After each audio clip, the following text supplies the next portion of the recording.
नाना कहाँ पहुँच गए भैया? अरे जाने दे नाना को।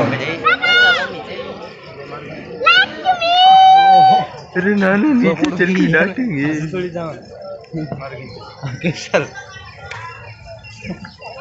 थोड़ी सी डांट नहीं खा सकता मतलब। पेट में जलेंगे तो मछली है यार।